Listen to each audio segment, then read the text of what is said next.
ओम शांति। 24 अप्रैल 2024। बाबा के महावाक्य। मीठे बच्चे, तुम सवेरे अमीर बनते हो, शाम को फकीर बनते हो। फकीर से अमीर, पतित से पावन बनने के लिए 2 शब्द याद रखो। मन मना भव, मध्याजी भव। प्रश्न। कर्म बंधन से मुक्त होने की युक्ति क्या है? उत्तर। पहला, याद की यात्रा तथा ज्ञान का सिमरण। दूसरा, एक के साथ सर्व संबंध रहे, अन्य कोई में भी बुद्धि न जाए। तीसरा, जो सर्वशक्तिवान बैटरी है, उस बैटरी से योग लगा हुआ हो। अपने ऊपर पूरा ध्यान हो, दैवी गुणों के पंख लगे हुए हो, तो कर्म बंधन से मुक्त होते जाएंगे। ओम शांति। बाप ने बैठ समझाया है। यह है भारत के लिए कहानी। क्या कहानी है? सुबह को अमीर है, शाम को फकीर है। इस पर एक कहानी है। सुबह को अमीर था। यह बातें तुम जब अमीर हो तब नहीं सुनते हो। फकीर और अमीर की बातें तुम बच्चे संगम युग पर ही सुनते हो। यह दिल में धारण करना है। बरोबर भक्ति फकीर बनाती है, ज्ञान अमीर बनाता है। दिन और रात भी बेहद का है। फकीर और अमीर भी बेहद की बात है, और बनाने वाला भी बेहद का बाप है। सभी पतित आत्माओं के लिए एक ही बैटरी है पावन बनाने की। ऐसे ऐसे टोटके याद रखो तो भी खुशी में रहेंगे। बाबा कहते हैं, बच्चे, तुम सवेरे अमीर बन जाते हो, फिर शाम को फकीर बन जाते हो। कैसे बनते हो? यह भी बाप समझाते हैं। फिर पतित से पावन, फकीर से अमीर बनने की युक्ति भी बाप ही बतलाते हैं। मन मना भव, मध्याजी भव, यही 2 युक्तियां है। यह भी बच्चे जानते हैं। यह पुरुषोत्तम संगम युग है। तुम जो भी यहाँ बैठे हो, गारंटी है तुम स्वर्ग के अमीर जरूर बनेंगे। नंबरवार पुरुषार्थ अनुसार। स्कूल में भी ऐसे होता है। नंबरवार क्लास ट्रांसफर होता है। इम्तिहान पूरा होता है तो फिर नंबरवार जाकर बैठते हैं। वह है हद की बात। यह है बेहद की बात। नंबरवार रुद्र माला में जाते हैं। माला अथवा झाड़, बीज तो झाड़ का ही है। परमात्मा फिर मनुष्य सृष्टि का बीज है। यह बच्चे जानते हैं कि झाड़ वृद्धि को कैसे पाता है, पुराना कैसे होता है। आगे यह तुम नहीं जानते थे। बाप ने आकर समझाया है। अभी यह है पुरुषोत्तम संगम युग। अभी तुम बच्चों को पुरुषार्थ करना है। दैवी गुण के पंख भी धारण करने हैं। अपने ऊपर पूरा ध्यान देना है। याद की यात्रा से ही तुम पावन बनेंगे और कोई उपाय नहीं। बाप जो सर्वशक्तिवान बैटरी है, उनसे पूरा योग लगाना है। उनकी बैटरी कभी डीली नहीं होती। वह सतो रजो तमो में नहीं आते, क्योंकि उनकी सदा कर्मातीत अवस्था है। तुम बच्चे कर्म बंधन में आते हो। कितने कड़े बंधन हैं। इन कर्म बंधनों से मुक्त होने का एक ही उपाय है, याद की यात्रा। इसके सिवाय और कोई उपाय नहीं। जैसे यह ज्ञान है, यह भी हड्डियां नरम करता है। यूं तो भक्ति भी नरम बनाती है। कहेंगे यह बेचारा भक्त आदमी है, इनमें ठगी आदि कुछ भी नहीं है। परंतु भक्तों में ठगी भी होती है। बाबा अनुभवी है। आत्मा शरीर द्वारा धंधाधोरी करती है, तो इस जन्म का भी सब कुछ स्मृति में आता है। 4-5 वर्ष की आयु से अपनी जीवन कहानी याद रहनी चाहिए। कोई 10-20 वर्ष की बात भी भूल जाते हैं। जन्म जन्मांतर का नाम रूप तो याद नहीं रह सकता। एक जन्म का तो कुछ बता सकते हैं, फोटो आदि रखते हैं। दूसरे जन्म का तो पता नहीं रह सकता। हर एक आत्मा भिन्न नाम रूप देश काल में पाठ बजाती है। नाम रूप सब बदलता रहता है। यह तो बुद्धि में है, कैसे आत्मा एक शरीर छोड़ फिर दूसरा लेती है। जरूर 84 जन्म, 84 नाम, 84 बाप बने होंगे।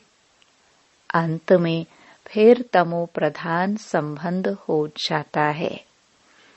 इस समय जितने संबंध होते हैं, उतने कभी नहीं होते हैं। कलयुगी संबंधों को बंधन ही समझना चाहिए। कितने बच्चे होते हैं, फिर शादी करते हैं, फिर बच्चे पैदा करते हैं। इस समय सबसे जास्ती बंधन है चाचे मामे काके का। जितने जास्ती संबंध, उतने जास्ती बंधन। अखबार में पढ़ा 5 बच्चे इकट्ठे जन्मे, पांचों ही तंदुरुस्त हैं। हिसाब करो कितने ढेर संबंध बन जाते हैं। इस समय तुम्हारा संबंध सबसे छोटा है। सिर्फ एक बाप से सर्व संबंध हैं।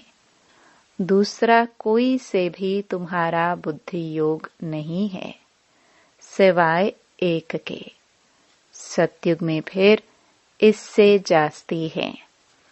हीरे जैसा जन्म तुम्हारा अभी है। हाईएस्ट बाप बच्चों को एडॉप्ट करते हैं। जीते जी गोद में जाना वर्षा पाने के लिए, सो अभी ही होता है। तुम ऐसे बाप की गोद में आए हो जिससे तुमको वर्षा मिलता है। तुम ब्राह्मणों से ऊंच कोई है नहीं। सबका योग एक के साथ है। तुम्हारा आपस में भी कोई संबंध नहीं। बहन भाई का संबंध भी गिरा देता है। संबंध एक से होना चाहिए। यह है नई बात। पवित्र होकर वापस जाना है। ऐसे ऐसे विचार सागर मंथन करने से तुम बहुत रौनक में आएंगे। सतयुगी रौनक और कलयुगी रौनक में रात दिन का फर्क है। भक्ति मार्ग के समय है ही रावण राज्य। पिछाड़ी में साइंस का घमंड भी कितना होता है। जैसे सतयुग में भेंट करते हैं। एक बच्ची ने समाचार लिखा कि हमने प्रश्न पूछा कि स्वर्ग में हो या नरक में, तो 4-5 ने कहा हम स्वर्ग में हैं। बुद्धि में रात दिन का फर्क पड़ जाता है। कोई समझते हैं हम तो नरक में हैं। फिर उनको समझाना पड़ता है कि स्वर्गवासी बनने चाहते हो, स्वर्ग कौन स्थापन करते हैं। यह बहुत मीठी मीठी बातें हैं। तुम नोट करते हो, परंतु वह कॉपी में ही नोट्स रह जाते हैं, समय पर याद नहीं आते। अब पतित से पावन बनाने वाला परमपिता परमात्मा शिव है। वह कहते हैं मामेकम याद करो तो पाप कट जाएंगे। याद में कोई तो आमदनी होगी ना। याद की रस्म अब निकली है। याद से ही तुम कितने ऊंच स्वच्छ बनते हो। जितनी जो मेहनत करेगा उतना ऊंच पद पाएगा।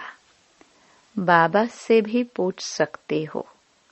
दुनिया में तो संबंध और जायदाद के पीछे झगड़े ही झगड़े हैं। यहाँ तो कोई संबंध नहीं। एक बाप, दूसरा ना कोई। बाप है बेहद का मालिक। बात तो बड़ी सहज है। उस तरफ है स्वर्ग और इस तरफ है नरक। नरकवासी अच्छे या स्वर्गवासी अच्छे। जो सयाने होंगे वह तो कहेंगे स्वर्गवासी अच्छे। कोई तो कह देते हैं नरकवासी और स्वर्गवासी। इन बातों से हमें कोई मतलब नहीं, क्योंकि बाप को नहीं जानते हैं।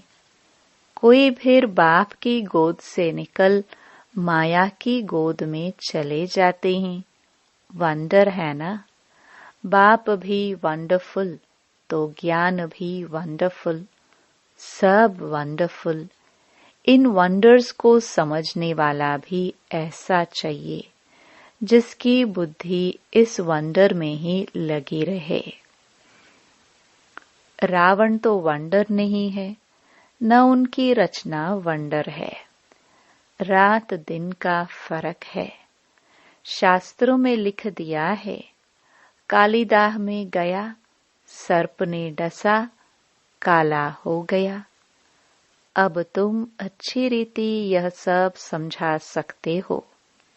श्री कृष्ण के चित्र को कोई उठाकर पढ़े तो रिफ्रेश हो जाए। 84 जन्मों की कहानी है। जैसे श्री कृष्ण की वैसे तुम्हारी। स्वर्ग में तो तुम आते हो ना, फिर त्रेता में भी आते रहते हैं, वृद्धि होती रहती है। ऐसे नहीं त्रेता में जो राजा होते हैं वह त्रेता में ही आएंगे। पढ़े के आगे अनपढ़े को भरी ढोनी पड़ेगी। यह ड्रामा का राज बाबा ही जान सकते हैं। अब तुम जानते हो, तुम्हारे मित्र संबंधी आदि सब नरकवासी हैं। हम पुरुषोत्तम संगम युगी हैं। अब पुरुषोत्तम बन रहे हैं। बाहर के रहने और यहाँ 7 रोज आकर रहने में बहुत फर्क पड़ जाता है। हंसों के संग से निकल बगुलों के संग में जाते हैं। बहुत बिगाड़ने वाला भी है। बहुत बच्चे मुरली की परवाह नहीं करते हैं। बाप समझाते हैं, गफलत नहीं करो। तुमको खुशबूदार फूल बनना है। सिर्फ एक बात ही तुम्हारे लिए काफी है, याद की यात्रा। यहाँ तुमको ब्राह्मणों का ही संग है। कहाँ ऊंच ते ऊंच, कहाँ नीच। बच्चे लिखते हैं, बाबा बगुलों के झुंड में हम एक ही हंस क्या करेंगे। बगुले कांटे लगाते हैं, कितनी मेहनत करनी पड़ती है। बाप की श्रीमत पर चलने से पद भी ऊंच मिलेगा। सदैव हंस होकर रहो। बगुले के संग में बगुला न बन जाओ। गायन है आश्चर्यवत सुनंती कथंती भागंती। थोड़ा भी ज्ञान है तो स्वर्ग में आएंगे, परंतु फर्क रात दिन का पड़ जाता है। सजाए बहुत कड़ी खाएंगे। बाप कहते हैं, मेरी मत पर न चल। पतित बने तो 100 गुना दंड पड़ जाता है, फिर पद भी कम हो जाता है। यह राजाई स्थापन हो रही है, यह बातें भूल जाती हैं। यह भी याद रहे तो भी ऊंच पद पाने का पुरुषार्थ जरूर करे। नहीं करते हैं तो समझा जाता है। एक कान से सुन, दूसरे से निकाल देते हैं। बाप से योग नहीं। यहाँ रहते भी बुद्धि योग बाल बच्चों की तरफ है। बाप कहते हैं, सब कुछ भूल जाना है। इसको कहा जाता है वैराग्य। इसमें भी परसेंटेज हैं। कहाँ न कहाँ ख्यालात चले जाते हैं। एक दो से लव हो जाता है तो भी बुद्धि लटक जाती है। बाबा रोज समझाते हैं, इन आंखों से जो कुछ देखते हो वह सब खत्म होने वाला है। तुम्हारा बुद्धि योग नई दुनिया में रहे और बेहद के संबंधियों से बुद्धि योग रखना है। यह माशुक वंडरफुल है। भक्ति में गाते हैं, आप जब आएंगे तो आपके बिगर हम किसको भी याद नहीं करेंगे। अब मैं आया हूँ तो अब तुमको सब तरफ से बुद्धि योग हटाना पड़े ना। यह सब कुछ मिट्टी में मिल जाना है। तुम्हारे जैसे मिट्टी के साथ बुद्धि योग है। मेरे साथ बुद्धि योग होगा तो मालिक बन जाएंगे। बाप कितना समझदार बनाते हैं। मनुष्य नहीं जानते कि भक्ति क्या है और ज्ञान क्या है। अब तुमको ज्ञान मिला है तब तुम भक्ति को भी समझते हो। अब तुमको फीलिंग आती है कि भक्ति में कितना दुख है। मनुष्य भक्ति करते हैं, अपने को बहुत सुखी समझते हैं, फिर भी कहते हैं भगवान आकर फल देंगे। किसको और कैसे फल देंगे, वह कुछ भी नहीं समझते। अब तुम जानते हो, बाप भक्ति का फल देने आए हैं। विश्व की राजधानी का फल जिस बाप से मिलता है, वह बाप जो डायरेक्शन देते हैं उस पर चलना पड़े। उनको कहा जाता है ऊंचे ते ऊंची मत। मत मिलती तो सबको है, फिर कोई चल सके कोई चल ना सके। बेहद की बादशाही स्थापन होनी है। तुम अभी समझते हो हम क्या थे, अब हमारी क्या हालत है। माया एकदम खत्म कर देती है। यह तो जैसे मुर्दों की दुनिया है। भक्ति मार्ग में तुम जो कुछ सुनते थे वह सब सत सत करते थे, लेकिन तुम जानते हो कि सच तो एक बाप ही सुनाते हैं। ऐसे बाप को याद करना चाहिए। यहाँ कोई बाहर वाला बैठा हो तो उनको कुछ भी समझ में नहीं आएगा। कहेंगे यह तो पता नहीं क्या सुनाते हैं। सारी दुनिया कहती है परमात्मा सर्वव्यापी है, और यह कहते हैं वह हमारा बाप है। कांद से ना ना करते रहेंगे। तुम्हारे अंदर से हाँ हाँ निकलती रहेगी। इसलिए नए कोई को अलाउ नहीं किया जाता है। अच्छा, मीठे मीठे सिखिलदे बच्चों प्रति मात पिता बाप दादा का याद प्यार और गुड मॉर्निंग। रूहानी बाप की रूहानी बच्चों को नमस्ते। धारणा के लिए मुख्य सार। पहला, खुशबूदार फूल बनने के लिए संग की बहुत संभाल करनी है। हंसों का संग करना है, हंस होकर रहना है। मुरली में कभी बेपरवाह नहीं बनना है। गफलत नहीं करनी है। दूसरा, कर्म बंधन से मुक्त होने के लिए संगम युग पर अपने सर्व संबंध एक बाप से रखने हैं।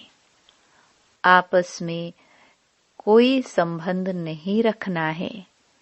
किसी हद के संबंध में लव रख बुद्धि योग लटकाना नहीं है। एक को ही याद करना है। वरदान, परमात्म लव में लीन होने व मिलन में मगन होने वाले सच्चे स्नेही भव। स्नेह की निशानी गाई जाती है कि एक दो होते भी दो न रहे, लेकिन मिलकर एक हो जाए। इसको ही समा जाना कहते हैं। भक्तों ने इसी स्नेह की स्थिति को समा जाना व लवलीन होना कह दिया है। लव में लीन होना यह स्थिति है, लेकिन स्थिति के बदले उन्होंने आत्मा के अस्तित्व को सदा के लिए समाप्त होना समझ लिया है। आप बच्चे जब बाप के व रूहानी माशूक के मिलन में मगन हो जाते हो तो समान बन जाते हो। स्लोगन, अंतर्मुखी वह है जो व्यर्थ संकल्पों से मन का मौन रखता है। ओम शांति।